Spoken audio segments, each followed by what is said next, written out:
Praise the Lord. இன்றைய நாளுக்குரிய வேத வசனம் ஏசாயா 58வது அதிகாரம் 11வது வசனம்.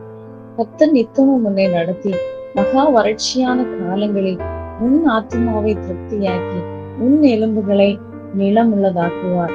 நீ நீர்ப்பாய்ச்சலான தோட்டத்தை போலவும் வற்றாத நீரூற்றை போலவும் இருப்பாய்.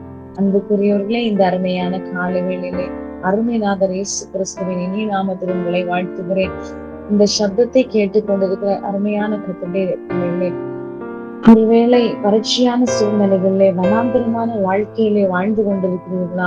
கலங்காதிருங்கள். கர்த்தர் உங்களை நித்தமும் நடத்துவதற்கு அவர் வல்லமுள்ள தேவனாய் இருக்கிறார். அன்புக்குரியவர்களே, தாவீது ஒரு ராஜாவா இருந்துட்டு கர்த்தரிடத்தில் கேட்டது, ஆண்டவரே எனக்கு அன்றன்றுள்ள ஆகாரத்தை அளந்து தாருங்கப்பா என்று சொல்லிட்டு கேட்டாங்க இல்லையா? அதுபோல இன்றைக்கு நமக்கு தேவையான அத்தனை காரியங்களையும் நமக்கு என்ன தேவை என்பதை அவர் அறிந்திருக்கிறார். ஒரு மனுஷன் நம்முடைய முகத்தை பார்த்து அவர்கள் கணக்கிடுவார்கள், ஆனால் அவர் நம்முடைய இருதயத்தை காண்கிற தேவன். உங்கள் இருதயம் நொறுங்கும் போது அவரும் வேதனைப்படுகிற தேவன். அந்த வேதனையை கண்டுவிட்டு அவர் பொறுமையாக, இல்லை என்றால் அவள் வேதனை படட்டும் என்று பார்க்கிற தேவன் அல்ல. நானும் நீங்களும் ஆராதிக்கிற தேவன்.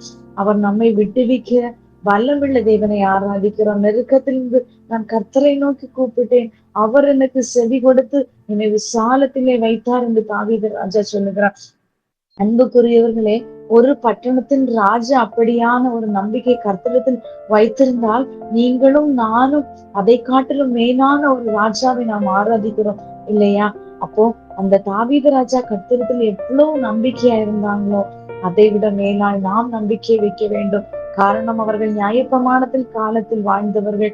அந்த காலத்தில் அப்படி இருந்தார்கள் என்று நாம் இன்று இயேசுவின் இரத்தத்தால் கழுவப்பட்டு மீட்கப்பட்ட ஜனம். அவரிடத்தில் நம்பிக்கையாய் இருக்கும் போது நம்முடைய தேவைகளை சந்திக்க அவர் வல்லமுள்ள தேவனாய் இருக்கிறார். அது போல அந்த வசனத்துல சொல்லி இருக்கிறது, உன் ஆத்துமாவை திருப்தியாக்கி உன் எலும்புகளை நிலமுள்ளதாக்குவார்.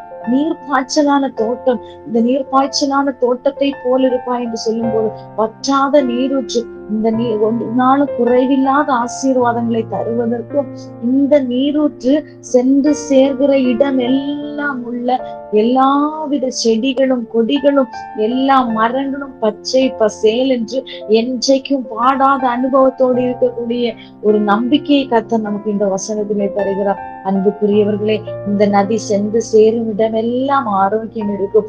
அதில் அருகே ஜீவிக்கிற அத்தனை ஜீவராசிகளும் அவை எல்லாம் வாழத்தக்கதான ஒரு செழிப்பை கொடுக்கக்கூடியது.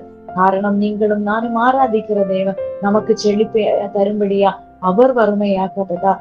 இந்த தேவனை ஆராதிக்கிறோம்.